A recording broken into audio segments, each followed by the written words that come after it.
Before I begin this video, I just want to say how amazing the YouTube community is, especially you guys that listen to these horror story videos. Over the past few years, I've had this channel for a couple years now. I've been putting music up on it.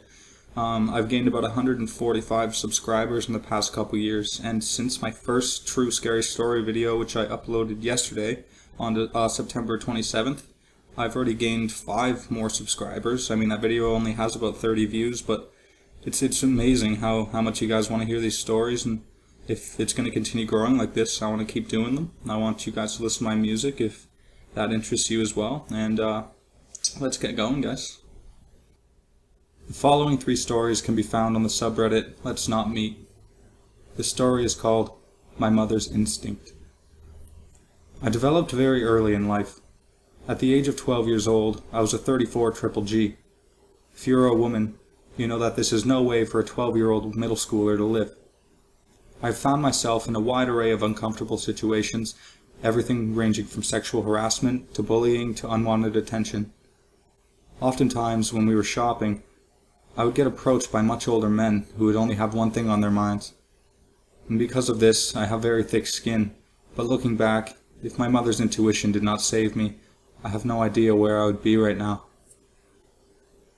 When I was 15, my usual after-school routine was to walk down the hill and meet my mom at the grocery store, where she would pick me up after she got off of work. My school let out at 2:30, and her work at 3:15. So oftentimes I would walk around the store and read magazines until she called me to come outside. We did this for the past 6 months or so, and never had any concerns, until the Friday before spring break. My mom was very cautious and strict with the clothing I wore. She definitely never allowed me to wear cute tops that underage girls often wore. I was always very covered up in a sweatshirt, even on the hottest days. On this day, she called me at about 3 o'clock stating she was running late and that I should walk home, which was only about half an hour away. Of course I'd walk. Freedom. I walked out of the store and proceeded to walk home. I was about 15 minutes into the walk when a large white van pulled up beside me. It was slowly inching at my pace, and I looked up to see 4 huge guys, probably late 20s or so, just staring at me through the windows. I walked faster as to avoid them, but the van kept on crawling along. Suddenly, the passenger side door opened and one guy got out. He subsequently approached me and started asking me questions: how old I was, where did I go to school, do I have a boyfriend, etc. I ignored him and started walking on the grass to distance myself from him. He started to talk to me about how he runs a photography business and that I was beautiful enough to be a model. I continued to ignore him. I'd say this went on for only 3 to 4 minutes, but it felt like eternity. I told him to leave me alone, when he suddenly rushed towards me and grabbed a hold of my backpack, trying to drag me towards him and back into the van. I let out the most blood-curdling scream I could muster and began struggling with him. The back door opened and I could see ropes, duct tape, blindfolds, and kitchen knives all over the back seats. I thought my life was over before I knew it. As our struggle continued, I was about 5 feet away from getting pushed inside the van when I heard honking coming from behind me. I looked back to see my mom's Suburban speeding down the street like a madwoman, coming to a stop directly next to me. Before we knew what happened, she rushed out of her car with a baseball bat in hand, ran over to the guy who had me, and swung the bat, busting him in the ribs. The man let out a cry of pain, let go of me and my bag, forced himself into the van, and it sped off with him clutching his abdomen. I was crying profusely while my mom stood there with me, consoling me and telling me that everything would be all right. She immediately called the cops and they came out to investigate. She had one of those dash cams which caught the whole video on camera, and the police were able to locate the vehicle hours later, arresting all 4 guys inside. Later that night, she told me that as soon as she got off the phone with me, she got the most horrible migraine she had ever experienced, and that she saw flashes of me lying in a ditch on the outskirts of town. She grabbed her keys, got in the car, and took off, ultimately finding me seconds before tragedy hit. Weeks later, the cops showed up at our door and stated that the guys in the van were human traffickers who had ties to Thailand, Mexico, and Italy. The bond between my mother and I has never been stronger. This next story is called Shady Church Recruiters. I recently got into contact with a childhood friend who reminded me of a particular weird incident that happened to us. School had just ended, so my friends and I were walking our usual route home, which had a car dealership, some houses, and a church along the way. The church always seemed to be empty. I frequently remember walking my dog around the area, and out of the 4 years I lived there, I'd never seen anyone go in or out. Anyways, as we approached the church, we noticed a table with 2 men sitting behind it.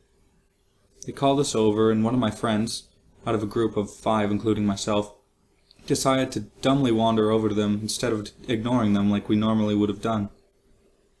They began to ask us questions, focusing on the 3 girls more than the remaining boys. They were young, probably in their early 20s, very charismatic. They asked how old we were, where we lived, and whether or not we went to this church. After a bit of conversation, they learned that I lived closest to the church, and so they focused on me, which seems somewhat odd. You would think they'd be happy enough to get anyone to come to the church.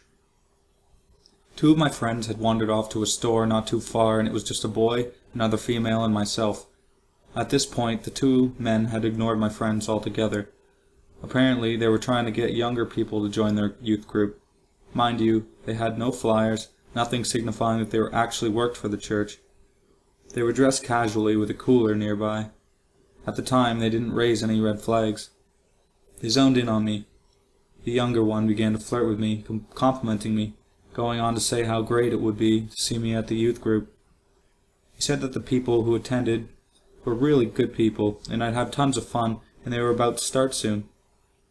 I had no intention of going, but went along with it just to be polite, saying that I had to get home to change or something along those lines. Before we left, he pulled out a bottle of Coke from the cooler. He handed it to me with a smile and really invaded my personal space. "It starts in a few minutes. I hope you can make it to the meeting," he shouts as my friends and I quickly walked off. My friends and I stood in front of my house for a little while, chatting and joking around, completely forgetting about what had just occurred, brushing it off as just eccentric church recruiters. Out of the corner of my eye, I saw a figure at the end of the street. I had just assumed that it was another student walking by to their home. I came to learn that it wasn't. Once my friends had said their goodbyes, I walked into my home and went straight for the kitchen as most kids do once they get home. I made a snack and decided to drink the Coke I was so graciously given. 20 minutes later, I didn't feel too good, so I sat on the couch and hoped it would go away. At the time, I was suffering from chronic migraine, so I assumed it was due to that. I remember feeling a wave of drowsiness crash over me, but nothing else after that. According to my mother, she tried repeatedly to wake me up, but to no avail. I'm not a heavy sleeper. Any little noise tends to wake me up, but not this time. I had apparently fallen asleep at around 3 o'clock in the afternoon, and I didn't wake up until 12 in the afternoon the next day. At that, I didn't feel good at all. I was sweating, felt woozy, and couldn't bring myself to move for a little while. I can't say for sure that I was drugged or anything like that, but what struck me as odd was that my mom had also said that a young, white guy had come to look for me about half an hour after I had fallen asleep, claiming that I was a friend and he wanted to see if I could hang out. I don't know what their intentions were, or if they were really representing the church, but shady church recruiters. Let's not meet. This story is called The Lucky Sleepover. About 10 years ago, when I was 15, my Auntie Jo, best friend Lynn, and I decided on a whim to have a sleepover. We had gathered in my Aunt Jo's house and we were watching films, eating a pizza and snacks, and it got to around 11 p.m., so we decided to stay over instead of going home. We went to bed at around midnight and decided to all stay in Jo's double bed, top and tail. We didn't go to sleep straight away, of course. We were gossiping and messing around as teenage girls do. It got to around 1 a.m. and we decided to try to sleep, so we turned out the lights and got into bed. We still didn't sleep right away. We were making jokes and laughing in the dark while fighting over the quilt. Jo's room is on the 2nd floor, and it's laid out in this way. Walk in the door. The bed and the window are straight ahead of you, with the top end of the bed against the wall with the window on it. I was sleeping on that end, so my head was at the wall, while Jo and Lynn slept the other way around with a view of the window. I was slowly beginning to drift off to sleep, but I kept hearing this noise that sounded a bit like something scraping the wall outside. I tried to ignore it, but it kept waking me up, so I lay in the dark with my eyes open and waited for exhaustion to take over. All of a sudden, Joe screamed, jumped out of bed, and said, "Get away from the window!" Lynn then screamed, and I looked at the window to see what was happening and saw the silhouette of a person with their arms raised. We ran downstairs screaming for my Nan, who rushed out from the living room to see what was all the noise. Joe was crying at this point, while Lynn and I were just in shock, and we each tried to explain what had just happened. Once we finally got it out, my Nan called the police and went upstairs with a bat to see if the person was still there. They weren't. The police turned up and took our statements, checked the area and came up with nothing, but gave us another number to call should anything suspicious happen or the guy return. We decided to sleep downstairs instead of going back up to Joe's room.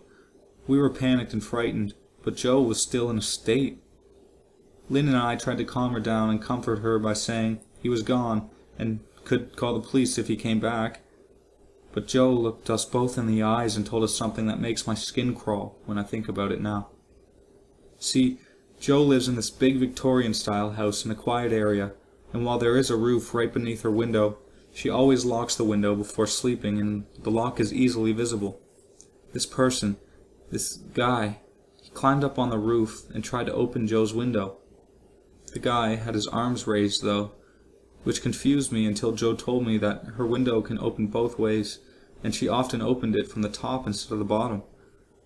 The guy had clearly been watching the house for at least a day and had decided to strike that night, but luckily we had been having a sleepover and saw him.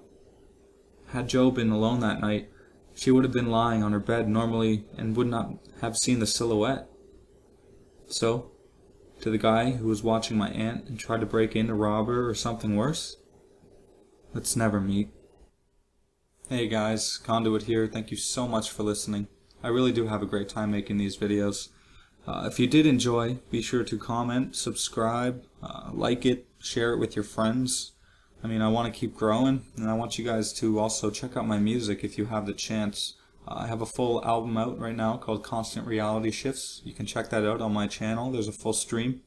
Or if you go to ryangunther.bandcamp.com, you can give her a full listen. You can download the whole thing for $2. It's 45 minutes worth of music.